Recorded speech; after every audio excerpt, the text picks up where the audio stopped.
Hello one and all, welcome to another online video by Einstein Academy. In this video, we'll be looking at learning outcomes A and B from the topic of chemical bonding from the JCH2 chemistry syllabus. Learning outcomes A, candidates should be able to show understanding that all chemical bonds are electrostatic in nature and describe ionic bond as the electrostatic attraction between oppositely charged ions, covalent bond as the electrostatic attraction between a shared pair of electrons and positively charged nuclei, while metallic bond being the electrostatic attraction between a lattice of positive ions and delocalized electrons. Learning outcome B, describe, including the use of dot and cross diagrams, ionic bonding, as in sodium chloride and magnesium oxide, covalent bonding, as in hydrogen, oxygen, nitrogen, chlorine, hydrogen chloride, carbon dioxide, methane, as well as ethene. Co-ordinate, or also called dative covalent bonding, as in the formation of the ammonium ion and in the Al2Cl6 molecule. So let's begin. First, we would like to understand why do different elements form chemical bonding. So to begin, to understand this, we first have to state that noble gases have a complete quantum shell. Their outer shell is completely filled with electrons and cannot hold any more electrons. And as a result of this, they are chemically stable and are unreactive. And as in all things in nature, everything wants to achieve a state of greater stability. Just like water falls from the top of the waterfall to the bottom, it's because when the water reaches the bottom of the waterfall, it actually increases in stability. And it's no different for elements in the periodic table. So what it means is that atoms that are not noble gases, which do not have a complete quantum shell, they would like to achieve greater stability.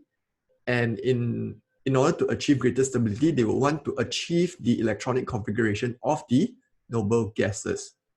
Okay, so atoms are generally chemically unstable and are reactive, and they want to achieve so by attaining the electronic configuration of the noble gases again.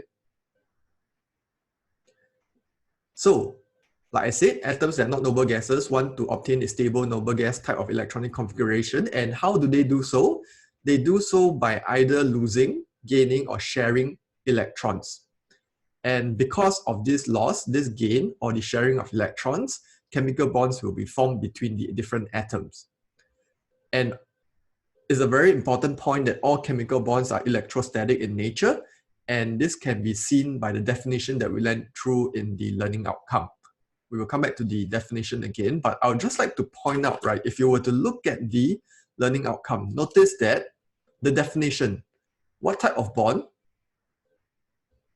is the electrostatic attraction between something and something. So the only difference between the different types of bond, the definition is the same. It's always the electrostatic attraction between. The question is between what and what. Okay, like metallic bond is the electrostatic attraction between what? The lattice of positive ions and the delocalized electrons. So just always remember the definition of bond always involves the electrostatic attraction between. Then it's like blank and blank. So you just need to understand what the blanks and blanks are for ionic bond, covalent bond, and metallic bond, respectively. Okay, so let's talk a bit about the octet rule. Noble gas configuration usually has 8 electrons in the outermost shell, and 8 is kind of the synonym for octet, or probably the better way to say is that octet is the synonym of 8. So atoms usually lose, gain, or share electrons to obtain 8 electrons in the outermost shell, which is the electronic configuration for a noble gas. And hence, this is commonly referred to as the octet rule. Basically, atoms want to achieve the octet rule, satisfy the octet rule, in order to gain stability in their electronic configuration. So the first type of bonding is the ionic bonding, and atoms with few valence electrons in the valence quantum shell can give away the valence electrons to obtain stable noble gas electronic configuration. And in the process, they will form positively charged ions. So what are atoms with few valence electrons? You can think about it as atoms in either group 1 2, or 3. Right? Because if elements are in group 1, they only has 1 valence electron. Group 2 has 2 valence electrons, while group 3 has 3 valence electrons. And in order for the group 1 element to have octet configuration, it will just lose 1 electron. Group 2 will lose 2 electrons, while group 3 will lose 3 electrons. There's another way in which they can gain stable octet configuration. Group 1 elements can actually gain 7 electrons, group 2 can gain 6, and group 3 can gain 5. However, it should be understood that it's easier to lose 1, lose 2, and lose 3 rather than gaining 7, 6, or 5. And therefore, atoms with few valence electrons, such as those in group 1, group 2, and group 3, would prefer to give away the valence electron to obtain stable octet configuration rather than to gain electrons. And again, in the process, when they lose electrons, they will form positively charged ions, which is also known as cations.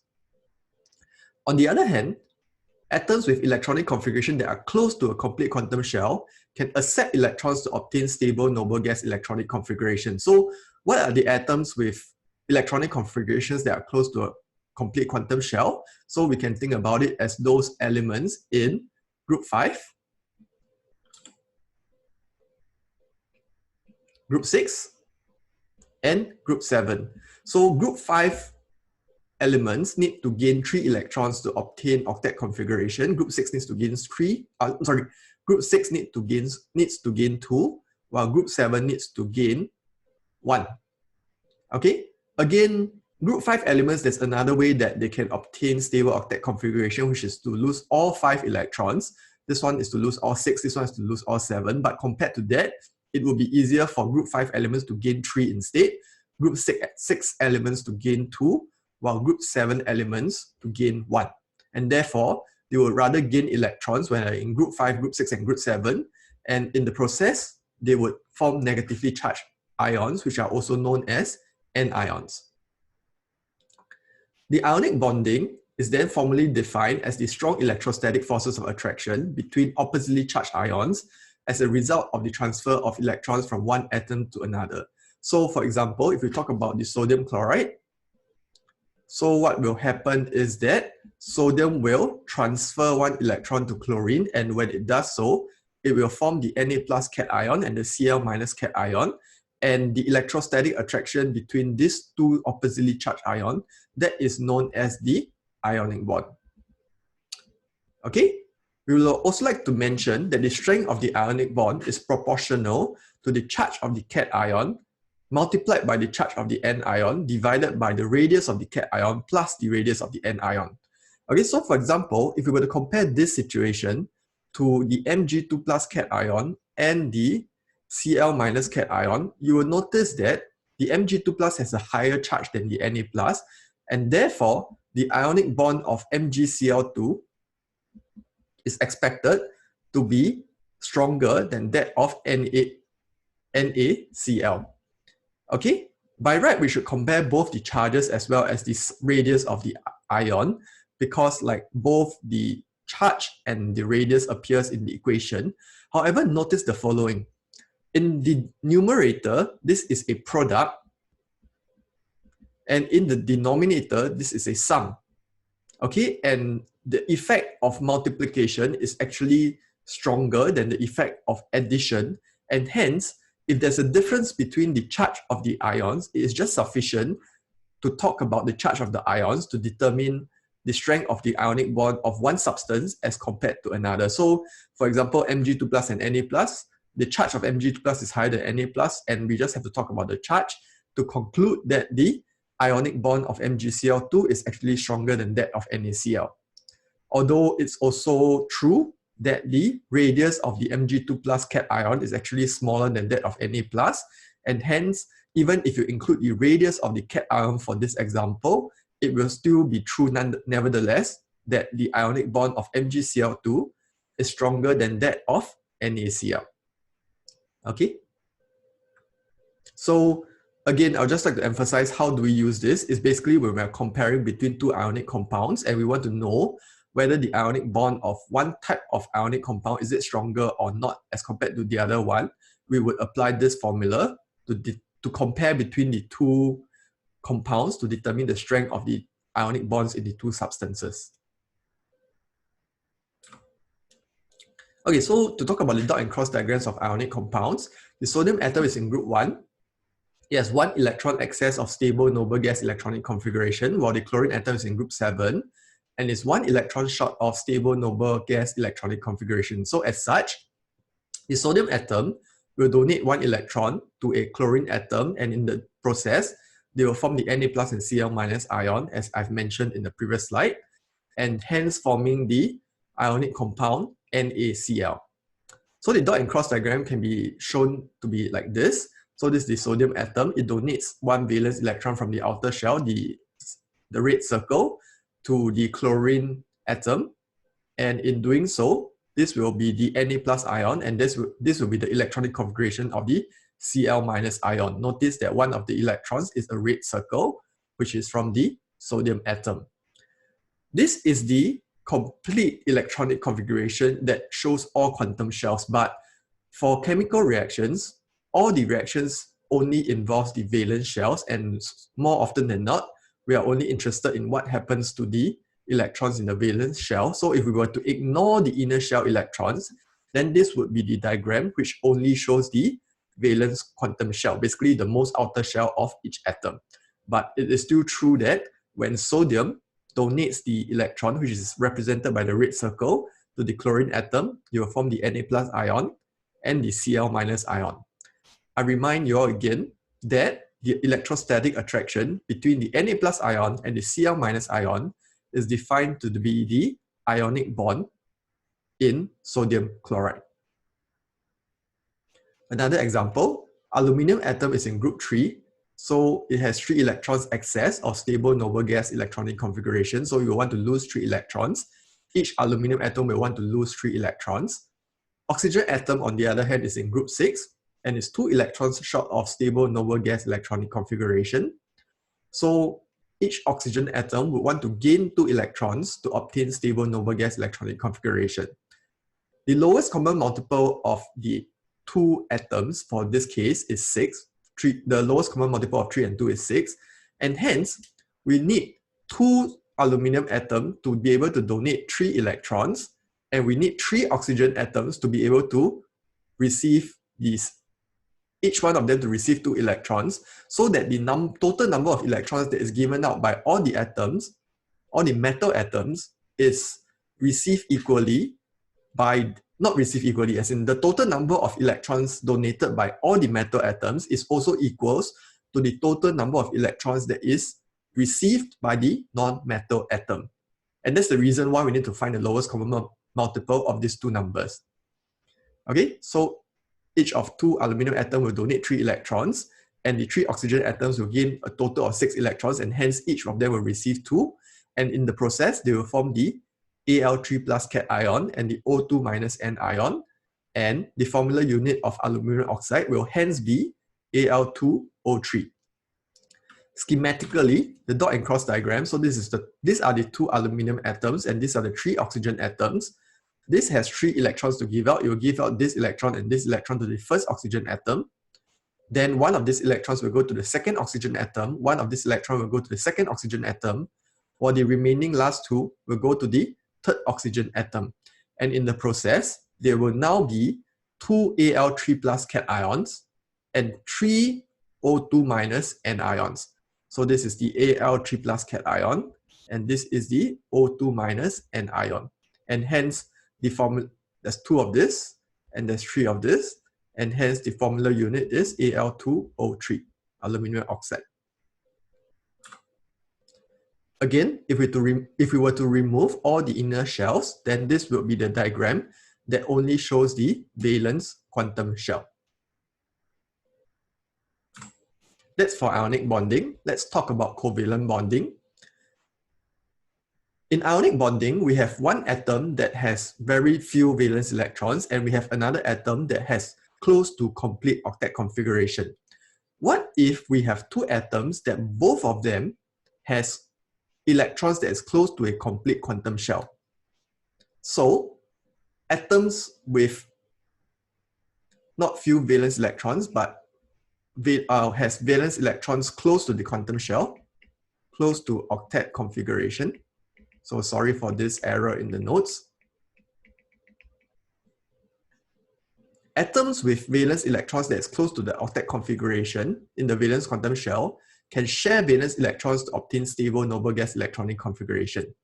After they share their electrons, the covalent bonding would then be formally defined as the strong electrostatic forces of attraction between a shared pair of electrons and the positively charged nuclei.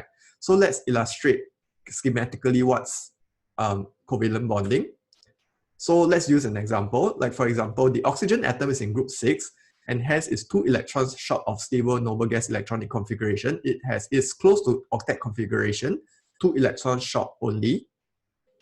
And hence, an sodium atom can share 2 electrons with another oxygen atom, not sodium atom, sorry. A oxygen atom can share 2 electrons with another oxygen atom, and the molecular formula of the covalent compound would then be written as O2. The dot and cross diagram would, if we only show the valence quantum shell, would be as such. So oxygen, we can see that there's 2 electrons short of octet configuration, and this oxygen atom similarly is 2 electrons short of octet configuration. So they would say that I'm going to these 2 electrons, and these 2 electrons are all going to be shared in the middle. And this will be the covalent bond between this oxygen atom and this oxygen atom.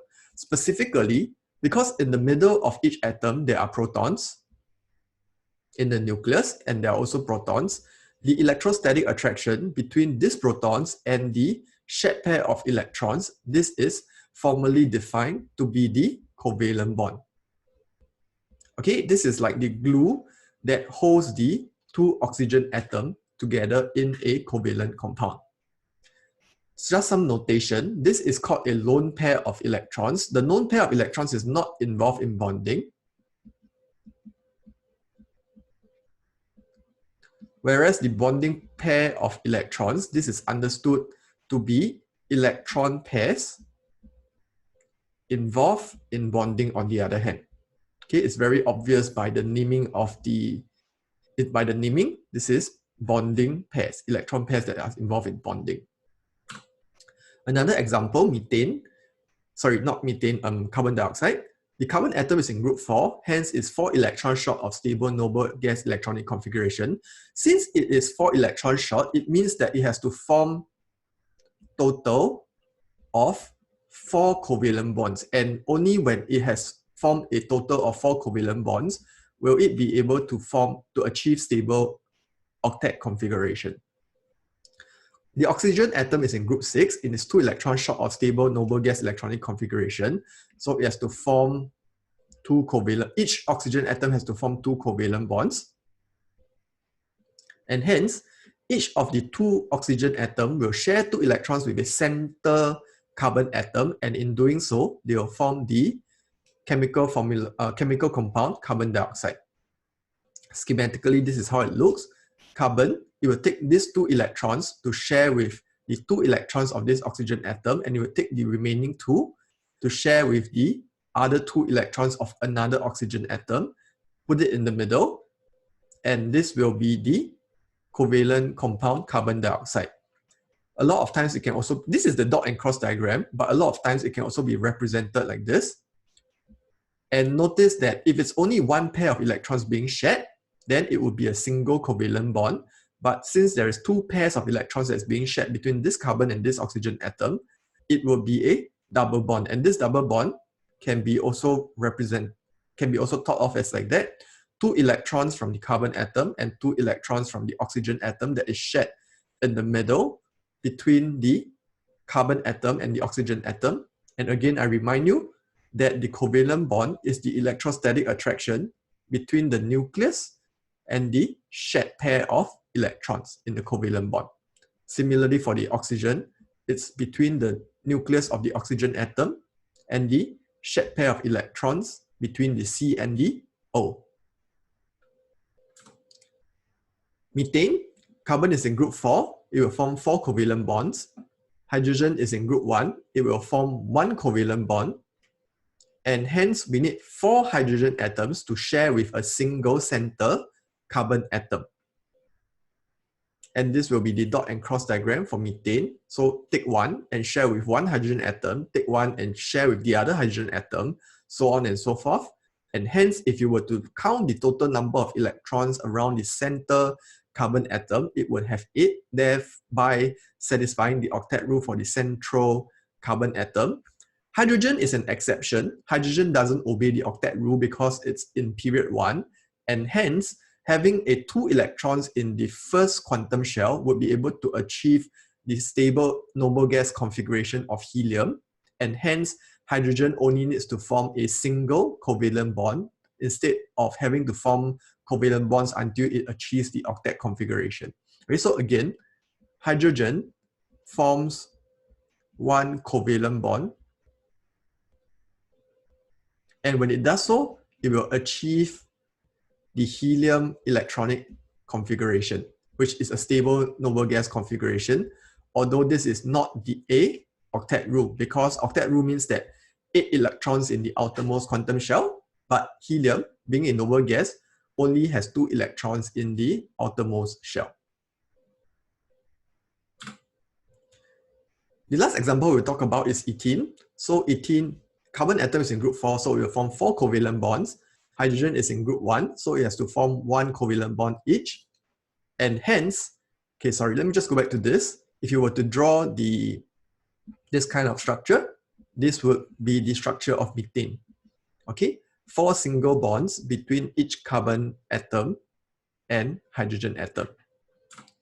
For ethene, we have 2 carbon atoms and 2 hydrogen atoms, and hence, in order for everybody to achieve stable electronic configuration, stable noble gas configuration, we need this structure whereby there is a double bond between this center carbon atom and this center carbon atom, and then each hydrogen atom will form a single covalent bond with each of the carbon atom.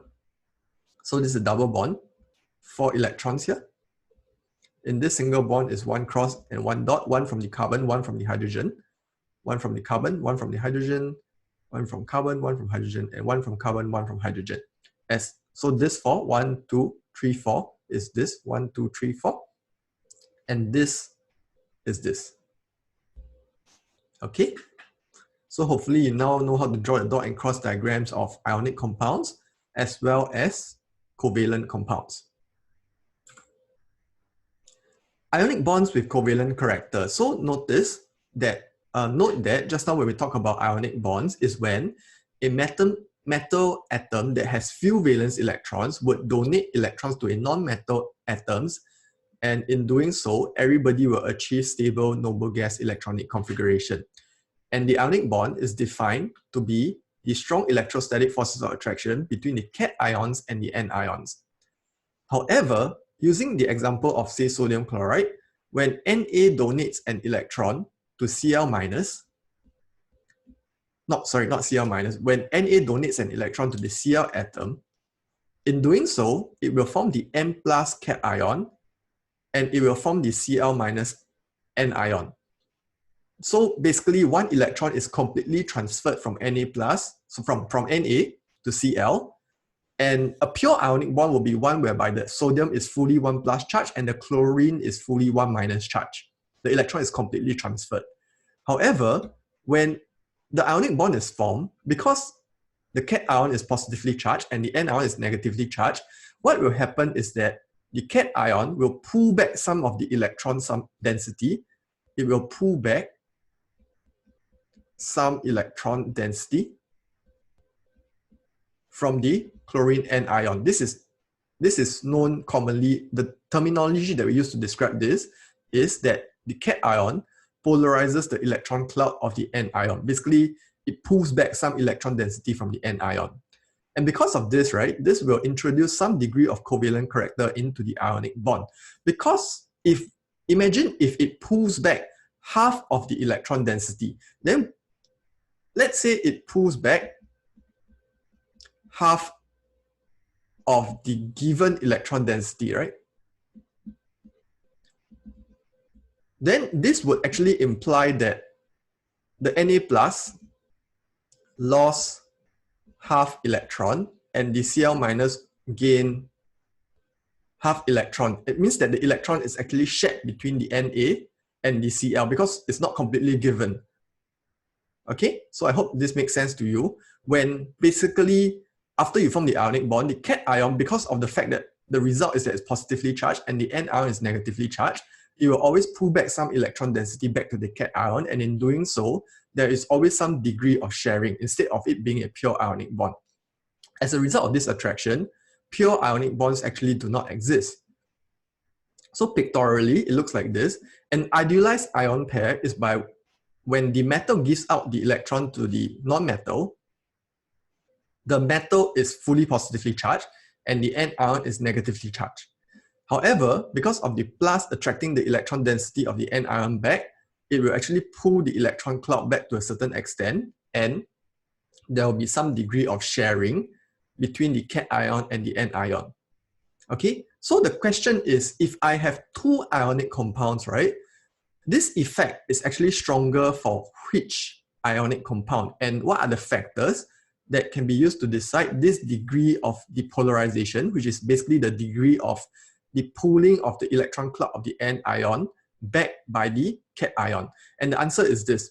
Basically, if the charge density of the cation is higher, so let me define what is charge density. So charge density, right, is defined by Q plus over R plus. Basically, if the charge of the cation is stronger, then the extent at which the cation pulls the electron cloud of the anion back will be stronger. This is understood, right? Because remember, when we discussed the electrostatic forces of attraction, if we have a 2 plus charge and a 1 minus charge, the attraction will be stronger than between a 1 plus and 1 minus. So basically, like if the magnitude of the charge of the cation is higher, it will be able to pull the electron cloud of the anion back to a larger extent. So, and if the radius of the cation is smaller, it would mean that the distance between the cation and the anion is actually smaller, and this will result in a stronger attraction. And that's the reason why, if the charge density of the cation is higher, it will be able to pull the electron cloud of the anion back to a larger extent. Okay, on the other hand, if the anion is larger, then it would not be able to hold on to the electron cloud of the anion to a better extent. So for example, if we talk about the F minus, and this is, let's say this is the electron cloud, right? The attraction between the nucleus and the electron cloud is what holds the electron cloud of the anion to the nucleus. But let's say we compare it to iodine, whereby the electron cloud is like much bigger. So the attraction between the nucleus and the electron cloud is weaker, and hence it will not be able to hold on to the electron cloud as well as the smaller anion. Okay, so I hope this makes sense. It's basically the attraction of the nucleus to the electron cloud, and if the attraction is stronger, then it will be able to hold on to it better, and the ionic bond will be a purer one because it will not be able to be polarized by the cation to such a larger extent. Okay, so in words, the higher the charge density of the cations, and the larger the anion, the greater the degree of polarization, which would basically result in the degree of covalent character in the ionic bonds. As an example, if we look at AlCl3, the two cations is Al3+, and Al3+ is one of the highest charge density cation, because like if you look at Q plus over R plus, right, this is basically like equals to 3 plus 3, and the radius of this is actually extremely small. This is one of the smallest cation in the whole of the periodic table, and as a result, the extent in which the Al3+ cation pulls back the electron density of the Cl-, this extent of polarization is very huge. And in fact, it is so huge that this ionic bond becomes a covalent bond. It's actually sharing of electrons rather than an ionic bond between the Al3+ and the Cl-. So the charge density of the cation is very, very large, Al3+, and the Cl- is a significantly large anion, and hence this polarization is this extent of polarization is huge, such that it actually turns AlCl3 from an ionic bond to become a covalent bond, and hence AlCl3 exists as actually a covalent compound and not an ionic compound, even though it is between a metal and a non-metal. Okay, metal and non-metal usually form ionic bonds because electrons are transferred. However, due to this large extent of polarization by the high charge density Al3+, AlCl3 is converted into a covalent compound. Let's talk about dative covalent bond. In the previous example, when we talk about covalent bond, like for example, oxygen actually provides 2 electrons and it will share it with another oxygen atom. And this is the usual type of covalent bonds whereby each atom will contribute an equal number of electrons to be shared between the 2 atoms. However, it is also possible for one species to provide both the electrons, and this voluntarily shares it with another atom, and this will be called a dative covalent bond. Basically, in a dative covalent bond, both electrons are provided by just one atom. Okay, this one, the electrons is provided equally by each atom. Okay, when the shared electrons in a covalent bond comes from the same atom, it is called a dative covalent bond, like I have described in this case. In order for a dative covalent bond to be formed, we need to satisfy 2 criteria. Because this is a donation, so it means that one of the atoms must have a lone pair of electrons in the outermost shell that can be donated to a to a recipient atom. So the donor atom must have a lone pair of electrons in the outermost shell to be donated, while the acceptor atom must have an empty orbital in order to accommodate the lone pair of electrons. If it doesn't have an empty orbital, it will not be able to accept any more electrons, and a dative covalent bond cannot be formed between the donor and the recipient. As an example of a dative covalent bond, if you look at the ammonia atom, it's NH3, and the N satisfies the first criteria in that there is a lone pair of electrons on the donor atom. And if you look at the H plus N ion, it indeed has a vacant orbital. The 1s orbital is completely empty, and hence the hydrogen can use the 1s orbital to accept a lone pair of electrons from the NH3 atom, and in doing so, it will form a dative covalent bond between ammonia and H plus to form the ammonium cation. So the way that we represent a dative covalent bond is through an arrow, whereby the arrow points from the donor to the recipient. Notice that these 3 other bonds are normal straight lines, and these are basically normal covalent bonds whereby each atom will provide an equal number of electrons to be shared in the normal covalent bond. Whereas for this bond, both electrons are provided by nitrogen. So a dative bond is represented by an arrow pointing away from the donor of the electrons to the acceptor of the electrons. The donor is the N and the acceptor is the H. Okay, so remember when we talk about aluminum chloride, we say that AlCl3 is a covalent compound. However, if AlCl3 is a covalent compound, right, then if you count the number of electrons in the outer shell of aluminum, it will only have a total of 6. However, remember all elements want to achieve a octet configuration, which is actually 8. It means that the aluminum, if it in a single molecule of AlCl3, is actually 2 electrons short of octet configuration. So what it can do is that we can take 2 molecules of AlCl3. So I'd like to highlight that this is 1 molecule of AlCl3, and then the uncircled one is another molecule of AlCl3, and they can actually dimerize. The word dimerize just means that 2 molecules of that compound comes together and bond to form a single molecule. Dimer means 2 becoming 1. Okay, if it's a trimer, it means 3 becoming 1 molecule. So if you were to look at this electronic configuration, right, this AlCl3, this aluminum is 2 electrons short of octet configuration, and this chlorine having a lone pair of electrons. Okay, so never mind, maybe you can look at this diagram. Look at aluminum. So it uses 3 of its valence electron to share with 3 chlorine atoms, but even then, it is 2 electrons short of octet, and hence, this chlorine from another AlCl3 molecule can use 1 of its lone pair of electrons. This lone pair of electrons is from the chlorine of another AlCl3 molecule to form a dative covalent bond to this central Al atom. And in doing so, it will satisfy the octet configuration for this central Al atom.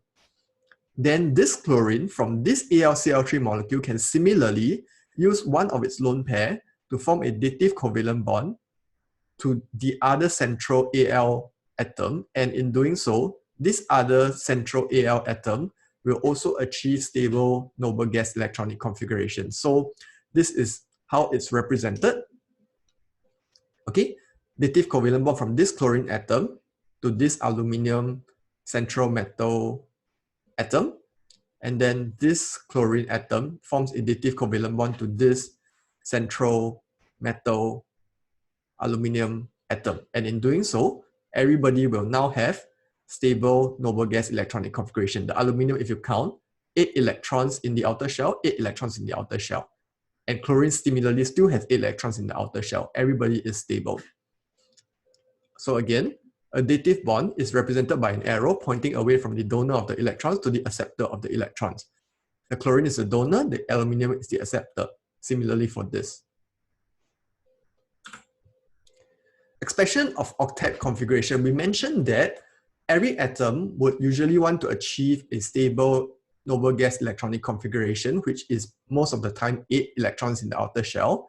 However, there are certain elements that is basically in period 3 and beyond. So this is a terribly important concept. Only elements in period 3 and beyond can expand their octet. The meaning of expanding their octet configuration means that they are permitted to have more than 8 electrons in the valence in the most outer shell. Again, right, notice that it's only period 3 and beyond, which another way of reading this is that elements in period 1 and 2 can only have a maximum, if you're in period 1, you can only have a maximum of 2 electrons in the outer shell. If you're in period 2, there is no two ways about it. You can only have a maximum of 8 electrons in the outer shell. Okay, however, only if you're in period 3 and beyond, then you're permitted to have more than 8 electrons in the outer shell. And the reason for this is that because they can use their energetically accessible d orbitals to form more bonds as permitted, as compared to those that do not have these energetically accessible d orbitals.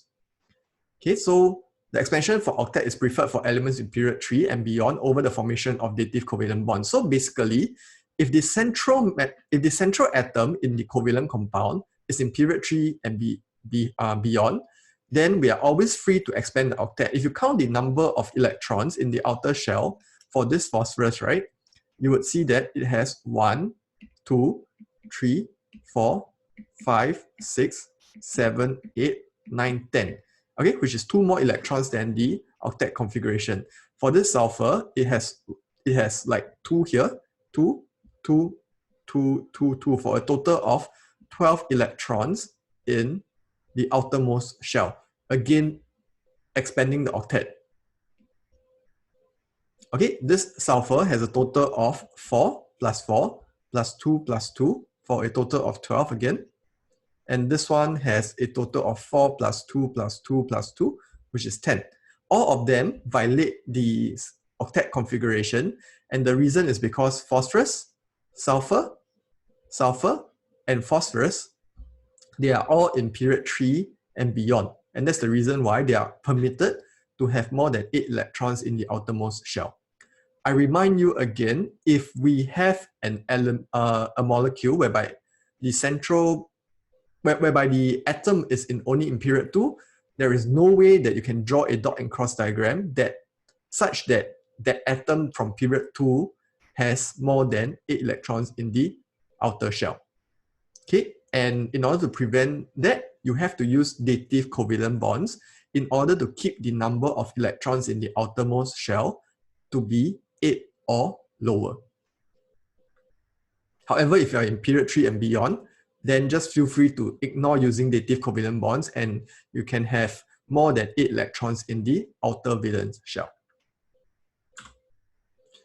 Okay, the last type of bonding we're going to talk about is metallic bonding. So imagine if we only have metal atoms, right? And when the metal atoms give out the electrons, they will obtain stable electronic configuration. But the thing is that in this situation, there are actually no non-metal atoms to accept the electrons that the metal atoms gives up.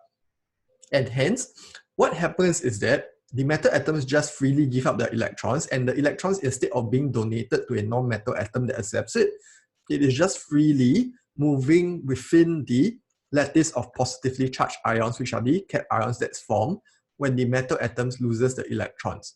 And hence, the way we describe it is that they form a lattice of positively charged ions, the metal ions, and they're surrounded by the sea of delocalized mobile valence electrons that are free to move within the entire structure. Then, the metallic bonding is defined as the lattice of positive ions surrounded by a sea of delocalized mobile valence electrons. It is the electrostatic attraction between the lattice of positive ions and the sea of delocalized valence electrons. So this is the schematic diagram of the metallic bonding. Each metal atom will lose, like in this case, it becomes a 1+ charge. So each metal atom loses 1 electron, and the electrons are free to move about within the whole structure. And the electrostatic attraction between the electron and the metal cation, this is known as the metallic bonding. Okay, again, if you go back to electrostatics, right? From metal to metal, the electron is the same. Like for example, if it was Al3+, right, then the attraction will be between Al3+ and each delocalized electrons, right? So basically, there's no need to compare this, but instead, we'll just compare the charge density of the Al3+ to, let's say for this case, Na+. And in this case, the charge density of Al3+ is again stronger because it's a +3 charge over a small radius. And therefore, the metallic bond in aluminum is expected to be stronger than in sodium because of the charge density of the Al being higher. So the strength of the metallic bond depends on the charge density of the cations. The higher the charge density of the cations, the stronger the metallic bond. And of course, since the attraction is between the sea of delocalized electrons and the cations, if there are more electrons in the structure, then the metallic bond will also be expected to be stronger. So for example, there will be a greater degree of sea of delocalized electrons in aluminum metal because in fact there is 3 times more electrons because the Al, when it becomes Al3+, each aluminum atom will actually donate 3 electrons to form the sea of delocalized electrons, while for the sodium metal, each sodium atom only loses 1 electron to contribute to the sea of delocalized electrons. So, if the density of the delocalized electron cloud is higher, the more electrons contributed to the electron cloud, the stronger the metallic bond will be. Okay, so in this lecture, we have gone through ionic bonding, covalent bonding, and metallic bonding, as well as how do we draw the dot and cross diagram for the ionic and covalent compounds. So let's go back to this learning outcome summary. So show understanding that all chemical bonds are electrostatic in nature is attraction. In all of chemistry, is always the attraction between oppositely charged stuff, between the proton and the electron, or between the positively charged cation and the negatively charged anion. Or it can be between the positively charged cation and the sea of delocalized electron. It's all electrostatics, attraction or repulsion of opposite charges. Sorry, attraction of unlike charges and repulsion of like charges. So ionic bond, like I've talked about just now, just remember that it's the electrostatic attraction between what and what, and it's between the cation. We can also write it as between the,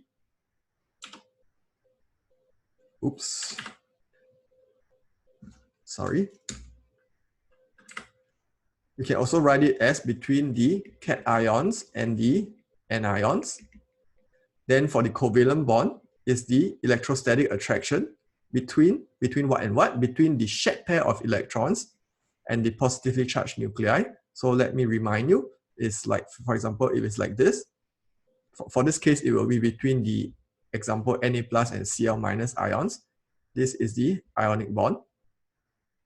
Whereas for the covalent bond, it's between the shared pair of electrons and the nucleus. Okay, so this is the covalent bond. Then metallic bond, again, is the electrostatic attraction, but between what and what?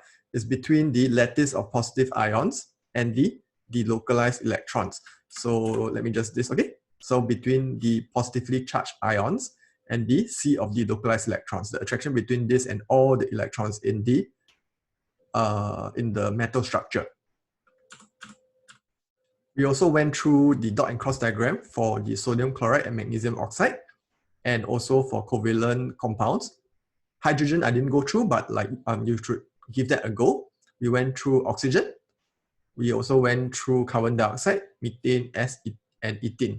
So as an exercise for you, you probably should try out the dot and cross diagram for hydrogen, for nitrogen, chlorine, as well as hydrogen chloride. Okay, and then we also finally we talked about the dative covalent bond, as in the formation of the ammonium ion, the NH4 plus ion. So like this, 3 of them are normal covalent bonds, whereby this covalent bond, the electrons that is contributed in this covalent bond is equally by N and H. However, for the covalent, for the dative bond, is solely by the N to the H plus. Whereas for the Al2Cl6 molecule, because of the degree of polarization of the aluminium of the chlorine N ion, AlCl3 actually exists as a covalent compound, and hence in doing so, the aluminium is 2 electrons short of octet configuration. So it will partner with a neighboring AlCl3 molecule, and this chlorine will form a dative covalent bond to this aluminium, and this will form another dative covalent bond, which is Al2Cl6, which every single one of the atom in this compound will have stable noble gas electronic configuration. Okay, so this video sums up learning outcomes A and B from the topic of chemical bonding from the JCH2 chemistry syllabus. So if you like this video, just hit the like and subscribe button, and I'll see you for another video where we go on to describe the next few learning outcomes from this topic. So stay tuned and see you again.